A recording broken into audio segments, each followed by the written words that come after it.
this deep dive tackles something that I think a lot of us might find really relevant to our own lives. You know, we're going to be looking at the challenges faced by women with autism who are also high maskers. Right. And the concerning trend of misdiagnosing them as having narcissistic personality disorder. Right. Interesting stuff. Yeah. So we've got your research right here. So let's unpack it together and see what we can learn. It's a really interesting area because it forces us to think about the assumptions we make about people based on their outward behavior. We often equate, you know, certain behaviors with specific personality traits. Right. But what happens when those behaviors are actually a form of adaptation? That's what's so fascinating about this idea of high masking, right? Yeah. It's like this invisible layer of effort Right. that a lot of autistic individuals, especially women, are putting on just to navigate the world. Exactly. High masking is essentially a coping mechanism where someone might constantly monitor and adjust their behavior, suppress their natural tendencies, all in an attempt to fit in. Yes. It's exhausting to even think about.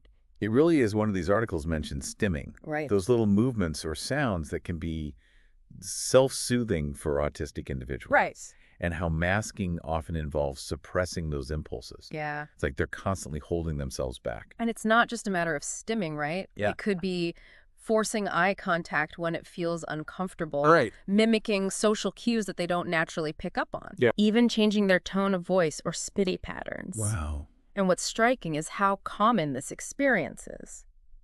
You're right. I mean, one of the stats that really jumped out at me was that 70% of autistic women report engaging in high masking. Huge. It makes you wonder how many people we encounter every day who might be doing this, and we don't even realize it. It's a staggering number, and it really highlights how prevalent this experience is.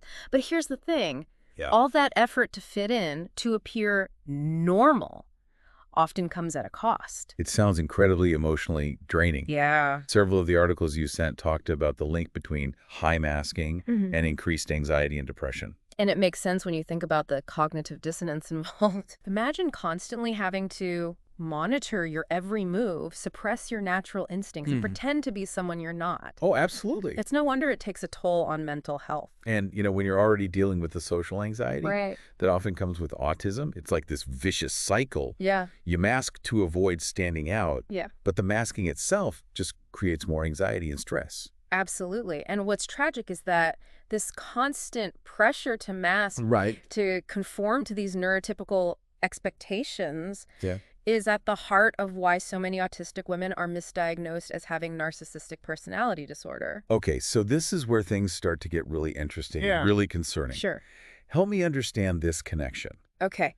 Why are these women in particular being mislabeled as narcissists? Right. Well, we have to remember that a core symptom of narcissism is this lack of empathy. Okay. This inability to understand or relate to the feelings of others. Right. But with autistic women who are high masking, it's not that they lack empathy. Right. It's that their way of experiencing and expressing it might be different. So they might genuinely care, but their way of showing it doesn't fit the typical mold. Yeah. And that gets misconstrued. Precisely. Okay. And that misinterpretation is compounded by the fact that many of the behaviors associated with high masking can actually resemble traits of NPD, at least superficially. Think about it. Someone who's trying so hard to appear normal might overcompensate in social situations. Yeah. They might dominate conversations, not out of arrogance, Of course. but to control the narrative and avoid those awkward silences or unexpected questions. Makes sense.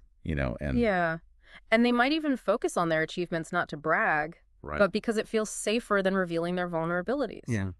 And when you're looking at this through the lens of traditional diagnostic criteria, it's easy to see how those behaviors could be mistaken for narcissism. It's almost like the very act of trying to blend in, of trying to avoid judgment, is what ends up getting them labeled with this completely inaccurate and incredibly stigmatizing diagnosis. Unfortunately, that's exactly what's happening in many cases. Yeah. And the impact of that misdiagnosis can be devastating. Yeah. One of your sources mentioned that nearly 40% of autistic people report feeling socially isolated because of their differences. Wow. Can you imagine being mislabeled with a disorder that's so often associated with manipulativeness and a lack of empathy? It's so sad. It's like adding insult to injury. It breaks my heart to think about someone who's already navigating these social challenges. Yeah. Them being told there's something inherently wrong with them. Right. That they're incapable of genuine connection.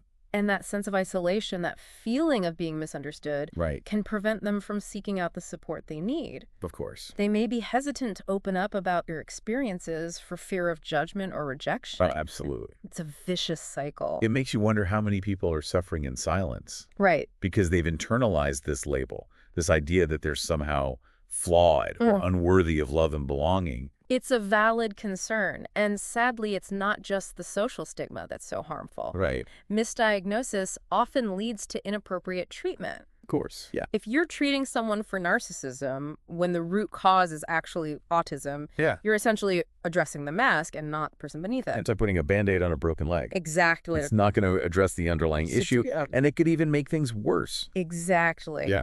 And what's particularly concerning is the impact this misdiagnosis has on a person's sense of self. Right.